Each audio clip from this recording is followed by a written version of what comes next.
దేవా, నా ప్రాణమును మరణము నుండి తప్పించావు. ఇదిగో ఈ సందర్భంలో నీ చేశాడు దేవునికి ఆ ప్రార్థన పాట.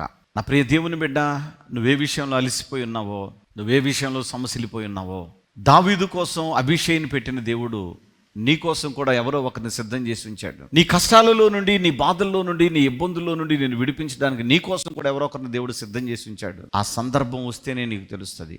అప్పటి వరకు నువ్వు చేయవలసింది ఏంటి తెలుసా? కన్నీరు విడిచి దేవునికి ప్రార్థన చేయటం నేర్చుకో. ఈ ప్రార్థన జీవితం నీ కుటుంబానికి మునుపెన్నడూ లేని గొప్ప ఆశీర్వాదాలు తెచ్చిపెట్టుదనే సత్యాన్ని గుర్తుపెట్టుకో. తన యందు విశ్వాసం ఉంచు వారికి ఏ మేలు చేయక మానని దేవుడు నీ ప్రాణానికి హాని జరగనిస్తాడా? శత్రువు చేతుల్లో నిన్ను అప్పణంగా అప్పగిస్తాడా? పొరపాటును కూడా నీ ఒంటి మీద ఎవడైనా చెయ్యి వేస్తే అది దేవుడు ఎంత సీరియస్గా తీసుకుంటాడంటే, తన కనుగుడ్డు మీద విరేలు పెడితే ఎంత కోపమో ఆయనకి, నీ మీద ఎవడైనా చెయ్యేస్తే దేవుడు అంతగా సీరియస్ అయిపోతాడు, అంతగా రియాక్ట్ అవుతాడు దేవుడు. ఆ సంగతి నువ్వు గ్రహించగలిగితే ఈ రోజు నుండి, ఈ క్షణం నుండి నీ ఆత్మీయ జీవితం ఒక మెట్టు పైకి వెక్కినట్లే. ఆమెన్.